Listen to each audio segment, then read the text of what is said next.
ओम नमः शिवाय। प्रिय भक्तजनों, आज मैं आपको भगवान शिव जी की एक कथा का श्रवण करा रही हूँ, जिसके माध्यम से आप जानेंगे कि आपके किन गुणों से आकर्षित होकर भगवान शिव खींचे चले आते हैं। अगर आप यह प्रेरणादायक कथा सुन रहे हैं तो पूरा सुने, इसे आधा अधूरा छोड़कर जाने की गलती न करें। इस पवित्र कथा के माध्यम से आप भगवान शिव से नई सीख प्राप्त करेंगे, इसलिए इस पवित्र कथा को पूर्ण भाव और निष्ठा के साथ सुने और भगवान शिव का आशीर्वाद प्राप्त करें। तो चलिए कथा को प्रारंभ करते हैं। किसी गांव में एक पति पत्नी रहते थे। पति का नाम सुरेश और पत्नी का नाम हेमलता था। हेमलता बहुत ही धार्मिक प्रवृत्ति की महिला थी। वह रोजाना अपनी झोपड़ी में भगवान शिव का पूजा पाठ करती थी। एक दिन हेमलता ओम नमः शिवाय मंत्र का जाप कर रही थी।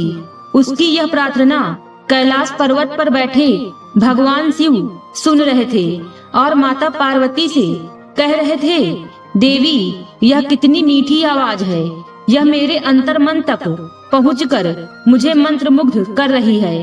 फिर माता पार्वती कहती हैं, आपने सही कहा स्वामी। हेमलता के इस जप से तो मैं भी मंत्र मुग्ध हो गई हूँ। भगवान शिव ने कहा, तुम्हें ज्ञात है देवी, उस झोपड़ी में हेमलता और सुरेश रहते हैं, जो कलयुग के कठिन समय में भी धर्म का अनुसरण करके आदर्श स्थापित करेंगे, जिसे देखकर कलयुग के अन्य स्त्री पुरुष भी प्रभावित होंगे। फिर माता पार्वती कहती हैं, अच्छा स्वामी, मुझे सब कुछ विस्तार में बताइए कि कौन है यह दोनों पति पत्नी और क्या है इनका परिचय। तब भगवान शिव कहते हैं, देवी, हेमलता इस समय झोपड़ी में अकेली रहती है और सुरेश की प्रतीक्षा में उसे व्याकुलता हो रही है, जबकि सुरेश एक जमींदार के घर छोटा मोटा काम करता है। देखो देवी, सुरेश एक लंबे समय के बाद घर लौट रहा है। कठिन परिश्रम से प्राप्त अपनी आय को लेकर अपनी पत्नी के पास जा रहा है। उसे अपनी पत्नी उतनी ही प्रिय है जितनी कि तुम हमें प्रिय हो। फिर माता पार्वती कहती हैं, मैं देख रही हूँ स्वामी कि आप उनकी बहुत प्रशंसा कर रहे हैं, परंतु मैं एक बात सोच रही थी कि वे पैसों के बिना कैसे अपना जीवन व्यतीत कर रहे हैं। फिर माता पार्वती कहती हैं, स्वामी, आपकी आज्ञा हो तो मैं उनकी परीक्षा लेना चाहती हूँ, आप मुझे आज्ञा दीजिए। भगवान शिव ने कहा, ठीक है देवी, जैसा तुम चाहती हो वैसा ही होगा। तुम उनकी परीक्षा ले सकती हो कि उनका विश्वास मुझ पर अटल है या नहीं। फिर माता पार्वती शेर पर सवार होकर पृथ्वी लोक पर पहुंचती हैं और इधर सुरेश अपने घर जा रहा था और उधर माता पार्वती एक बुढ़िया का रूप धारण करती हैं और शेर एक छोटी लड़की का रूप ले लेता है। और सुरेश जमींदार के घर से निकलने से पहले एक चिट्ठी अपनी पत्नी हेमलता को लिख देता है और उसमें लिखा होता है, हेमलता, जब तक यह चिट्ठी तुम्हारे हाथों में होगी तब तक मैं रास्ते तक पहुंच जाऊंगा। यहाँ सब कुछ ठीक चल रहा है। जमींदार जी मेरे काम से बहुत खुश हैं। उन्होंने एक खास चीज उपहार के तौर पर दी है। मैं तुम्हें घर पर आकर इसके बारे में बताऊंगा। मुझे सिर्फ उपहार ही नहीं मिला है, बल्कि एक बड़ा पद भी मिला है। अब तुम देखना, अब यह हमारी गरीबी जल्दी ही दूर हो जाएगी। तुम्हारी बहुत याद आ रही है और खास करके तुम्हारे हाथ के बने खाने की। मैं जल्द ही घर लौट रहा हूँ, तुम अपना ख्याल रखना। तुम्हारा सुरेश। चिट्ठी पढ़ते पढ़ते हेमलता की आंखों में आंसू आ जाते हैं और कहती है, आखिर बहुत दिनों के बाद में वे घर लौट रहे हैं। आज उनके लिए उनकी पसंद का खाना बनाती हूँ और घर के अंदर जाकर एक बड़े से डिब्बे का ढक्कन खोलती है तो वह डिब्बा एकदम से खाली होता है। तो वह कहती है, हे भोलेनाथ, इसमें तो कुछ भी नहीं है। अच्छा, कोई बात नहीं, उनके आने के बाद ही कुछ करती हूँ। उधर सुरेश बैलगाड़ी में बैठकर आ रहा था और सोच रहा था, पता नहीं हेमलता को मेरी चिट्ठी मिली या नहीं। बहुत दिनों के बाद घर लौट रहा हूँ बहुत अच्छा लग रहा है। जमींदार जी ने मुझे सोने का सिक्का दिया है, उसे देखकर हेमलता क्या कहेगी? क्या पता आज से हमारी गरीबी खत्म हो जाएगी। फिर सुरेश बैलगाड़ी वाले से कहता है, अरे ताऊ जल्दी कीजिए, मुझे घर जल्द से जल्द पहुंचना है। फिर बैलगाड़ी वाले ने कहा, हाँ बेटा चल ही तो रहा हूँ। जैसे ही सुरेश की बैलगाड़ी गांव के नजदीक पहुंचने वाली होती है, तभी रास्ते में माता पार्वती और उनकी सवारी शेर, जो भेष बदले हुए थे, उनको मिल जाते हैं। फिर माता पार्वती सुरेश और उस बैलगाड़ी वाले को आता देखकर उस लड़की को मारने लगती हैं और कहती हैं, मर क्यों नहीं जाती कल मुही कहेगी। यह सुनकर सुरेश बैलगाड़ी को रुकवाता है और उनके पास जाता है और कहता है, अरे क्या हुआ माता जी, आप इस बच्ची को क्यों डांट रही हैं? तो वह बुढ़िया कहती है, देखो बेटा, इसके पिताजी सवेरे से काम के लिए बाहर गए हैं, पैसे लेकर घर आएंगे तभी तो खाना मिलेगा। यह इस बात को समझती ही नहीं है, मर क्यों नहीं जाती कल मुही कहेगी। फिर सुरेश कहता है, अरे नहीं नहीं, आप इसे डांटिए मत। फिर बुढ़िया कहती है, यह समझती ही नहीं है, ऊपर से घर का मालिक कहता है किराया दो, नहीं तो यहाँ से चले जाओ। मैं क्या करूँ बेटा, तुम ही बताओ। इस लड़की को लेकर तो मुझे भीख ही मांगनी पड़ेगी। फिर सुरेश मन में सोचता है, यह तो बहुत ही तकलीफ में है। मेरे पास तो जमींदार जी का दिया हुआ सोने का सिक्का है और कुछ नहीं। अब मैं क्या करूं? वह सोने का सिक्का मैं इन्हें ही दे देता हूं। फिर सुरेश कहता है, माता जी आपका नाम क्या है? फिर वह बुढ़िया कहती है, मेरा नाम गौरी है। सुरेश फिर से पूछता है, आपके पति कौन हैं और वे कहाँ पर काम करते हैं? फिर वह बुढ़िया कहती है, मेरे पति का नाम भोला है और वे काम करने के लिए बहुत दूर गए हुए हैं। फिर सुरेश कहता है, अरे आप भोला भैया की पत्नी हैं? मैं तो आपको ही ढूंढ रहा था। यह लीजिए, यह भोला भैया ने आपके लिए ही भेजा है और वह मेरे साथ ही काम करते हैं। मैं आपको यह सोने का सिक्का देने आ रहा था, अच्छा हुआ जो आप यहीं पर मिल गई। इतना कहकर सुरेश ने वह सोने का सिक्का उस बुढ़िया के हाथ में थमा दिया। फिर वह बुढ़िया कहती है, तुमने तो मुझे बचा लिया, और वे ठीक ठाक तो है ना, वहाँ पर सही सलामत तो है ना? फिर सुरेश कहता है, हाँ भाभी जी वह बहुत अच्छे हैं, तो अब मैं चलता हूँ। फिर बुढ़िया कहती है, मेरा आशीर्वाद तुम्हारे साथ है।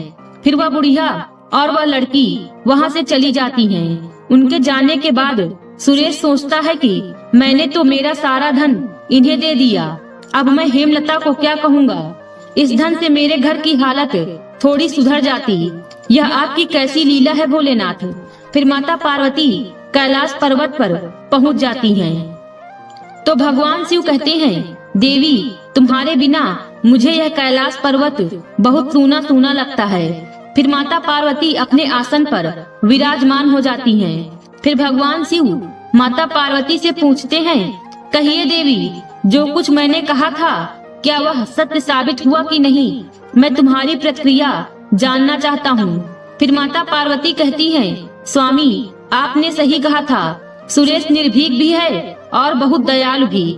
देखिए उसे जो पुरस्कार मिला था उसने वह भी मुझे दे दिया, सारे पैसे दान कर दिए, यही तो मेरी प्राप्ति है। उसने एक बार के लिए भी संकोच नहीं किया। वे लोग कितने गरीब हैं, इस सोने के सिक्के से उनकी गरीबी दूर हो सकती थी, फिर भी उसने इस बारे में नहीं सोचा। भगवान शिव कहते हैं, तुम सत्य कहती हो देवी, लेकिन अभी भी उस दंपति के भाग में दुख और व्यथा है। माता पार्वती पूछती हैं, स्वामी आप ऐसा क्यों कह रहे हैं? अभी भी उनके भाग्य में दुख है, वो तो परीक्षा में उत्तीर्ण हुआ है, फिर ऐसा क्यों है? भगवान शिव कहते हैं, जानती हो देवी, उन दोनों का मन स्वर्ण का है, उनको जितना तपाएंगे उनकी मनुष्यता उतनी ही निखर कर सामने आएगी और यह दोनों दंपति पवित्र हो जाएंगे। किंतु इस बार उनकी परीक्षा मैं स्वयं लूंगा। यदि वे मेरे द्वारा ली हुई परीक्षा में उत्तीर्ण हो जाते हैं तो इस असत्य के संसार में सदा सदा के लिए सत्यता की स्थापना हो जाएगी। उधर सुरेश को घर पहुंचने में थोड़ी देर हो जाती है तो उसकी पत्नी अपने घर में बने मंदिर में हाथ जोड़कर प्रार्थना करती है, हे भोलेनाथ मेरे पति बस अच्छी तरह से घर लौट आए, मैं इतना ही चाहती हूँ। उनका ख्याल रखना। तभी घर के बाहर से आवाज आती है, हेमलता, हेमलता दरवाजा खोलो, मैं आ गया हूँ। फिर हेमलता कहती है, भोलेनाथ, सचमुच आप हमारे सहायक हैं। बस मैं आपसे प्रार्थना कर ही रही थी और आपने उन्हें सही सलामत घर पर भेज दिया। फिर वह दरवाजा खोलती है और कहती है, आ गए आप, अंदर आइए। फिर सुरेश घर के अंदर आता है और कहता है, क्या हुआ, तुम तो बहुत दुबली हो गई हो। फिर हेमलता कहती है, आपने चिट्ठी में लिखा था ना कि आपकी तरक्की हुई है और जमींदार जी ने आपको उपहार भी दिया है। अब आप मुझे बहुत सारा खाना खिलाएंगे और फिर से मैं मोटी हो जाऊंगी। यह कहकर वह हंसने लगती है। फिर हेमलता कहती है, क्या हुआ, आप चुपचाप और उदास क्यों हैं? सुरेश कहता है, अब मैं तुम्हें क्या बताऊं, मैं सब कुछ लेकर घर आ रहा था, लेकिन गांव के बाहर एक बुढ़िया और एक छोटी सी लड़की मिल गई। उनकी हालत हमारे से कई गुना ज्यादा खराब थी, इसलिए वह उपहार और सारे पैसे मैंने उनको दे दिए। तब हेमलता ने कहा, इसमें उदास होने की क्या बात है?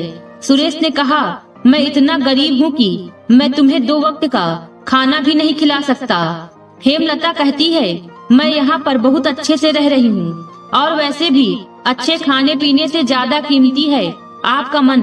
आप बहुत दयालु हैं, सच कह रही हूँ, मुझे इसके अलावा और कुछ नहीं चाहिए। सुरेश कहता है, मैं तो घर खाली हाथ आया हूँ। हेमलता ने कहा, आप जो दान करके आए हैं उसके लिए आप दुखी मत होइए। सच कह रही हूँ, आप पर मुझे गर्व है, आपने बहुत अच्छा काम किया है। सुरेश कहता है, लेकिन अब मैं क्या करूँ, घर का खर्च कैसे चलाऊं?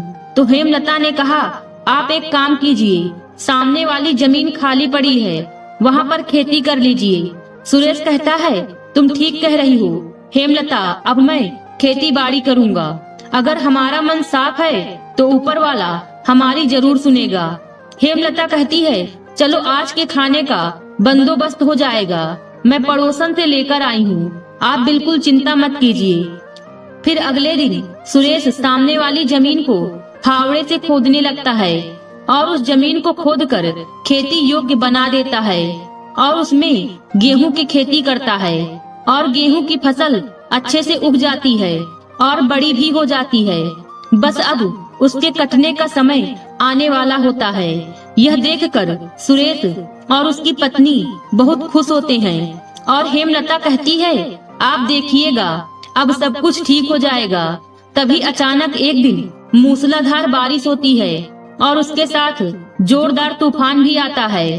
फिर सुरेश और उसकी पत्नी उठकर अपने घर से बाहर निकलकर अपनी फसल को देखने जाते हैं तो पीछे से उनकी झोपड़ी भी उड़ जाती है और देखते ही देखते बाढ़ जैसी स्थिति उत्पन्न हो जाती है। उनका पूरा खेत पानी में डूब जाता है और घर भी डूब जाता है। उनके घर के मंदिर में रखा हुआ कलश बहकर बाहर आता है तो उसकी पत्नी उसे उठाकर रोने लगती है। फिर अगली सुबह जब पानी उतर जाता है तब वह अपने खेत में जाकर देखते हैं तो पूरी फसल बर्बाद हो चुकी थी। घर पूरा पानी में डूबकर टूट गया था। फिर सुरेश कहता है, हे भोलेनाथ, तुम किस जन्म की परीक्षा ले रहे हो? अब हम क्या करेंगे? यह कहकर सुरेश फूट फूट कर रोने लगता है। हेमलता कहती है, बस कीजिए, आप रोइए मत, भगवान भोलेनाथ हमारी परीक्षा ले रहे हैं। आप देखिएगा सब कुछ पहले की तरह ठीक ठाक हो जाएगा। उधर माता पार्वती भगवान शिव से कहती हैं, स्वामी आप उन पर दया कीजिए, उनकी और परीक्षा मत लीजिए, वे लोग बहुत गरीब हैं, मैं उनको और कष्ट में नहीं देख सकती। तब भगवान शिव कहते हैं, स्वयं का धर्म और कर्म ही इंसान के सपनों को साकार करता है, इसके अतिरिक्त और कुछ नहीं चाहिए। बात को समझो देवी, चारों तरफ अंधकार छाया हुआ है और इस अंधकार की भूख से ही सूर्य का उदय होता है। और इधर सुरेश और उसकी पत्नी एक शिव मंदिर के बाहर बैठ जाते हैं और सुरेश अपने मन में कहता है, हे भोलेनाथ, क्या पाप किया था मैंने जो आप हमें इतने कष्ट दे रहे हैं? मैं हेमलता को और कष्ट में नहीं देख सकता हूँ। हे भोलेनाथ, मेरी प्रार्थना सुन लो। तभी मंदिर के दूसरे छोर पर भगवान शिव प्रकट होकर एक बूढ़े आदमी का रूप लेकर आते हैं और सुरेश के सामने से गुजरते हैं और उसके सामने एक सोने के सिक्कों से भरी थैली गिराकर आगे बढ़ जाते हैं। फिर सुरेश आवाज लगाता है, अरे बाबा सुनिए, यह आपकी थैली यहाँ गिर गई है।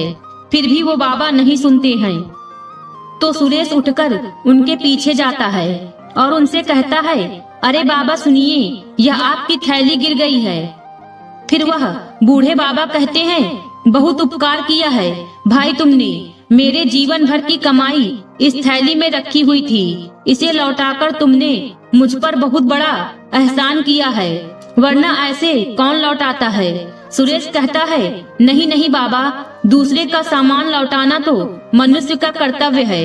फिर बूढ़े बाबा कहते हैं, तुम बहुत ही सच्चे इंसान हो, वरना इस दुनिया में बस झूठे लोग ही व्याप्त हैं। उन सबके बीच तुम सच्चाई और अच्छाई का बहुत बड़ा उदाहरण बनोगे। बेटा, तुम्हें देखकर लगता है कि तुम बहुत गरीबी में जी रहे हो, फिर भी तुम्हारे मन में लोभ लालच नहीं आया। यह बहुत बड़ी बात है। देखना, इस सत्य का फल तुम्हें अवश्य मिलेगा। यह मेरा आशीर्वाद है। अब मैं चलता हूँ। फिर सुरेश और उसकी पत्नी अपनी टूटी हुई झोपड़ी में वापस चले जाते हैं। रात के समय हेमलता सुरेश को एक गिलास पानी देती है और कहती है, यह लीजिए, आज भी पानी पीकर ही सोना पड़ेगा, ऐसे तो बुखार आ जाएगा, ऊपर से घर की छत भी नहीं है। फिर सुरेश रोते हुए कहता है, हे भोलेनाथ, मुझे माफ कर दो, मैं और नहीं सह सकता। प्रभु, यह गरीबी सहन करने की अब मेरे अंदर शक्ति नहीं रही। तभी उनके घर के बाहर जोरदार प्रकाश प्रकट होता है।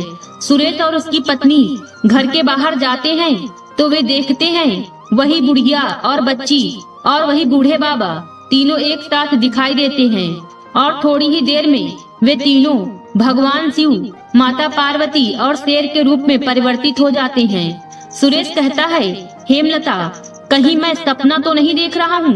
भगवान शिव और माता पार्वती साक्षात हमारे सामने खड़े हैं। फिर हेमलता कहती है, यह सपना नहीं है, हकीकत है। देखिए, भगवान शिव हमारे बुलावे पर आ गए हैं। फिर दोनों पति पत्नी भगवान शिव और माता पार्वती की जय जयकार करते हुए दोनों उनके चरणों में गिर पड़े। माता पार्वती कहती हैं, तुम्हारा इतना साफ मन देखकर हम प्रसन्न हो गए हैं। ये जो हमने तुम्हारे पैसे लिए थे, ये तुम्हारी परीक्षा थी। तुम्हारा मन इतना साफ है कि सृष्टि के सारे लोग तुम्हें हमेशा याद रखेंगे। भगवान शिव कहते हैं, मैं तुम्हें वरदान देता हूँ कि आज के बाद तुम्हें कभी दरिद्रता का सामना नहीं करना पड़ेगा।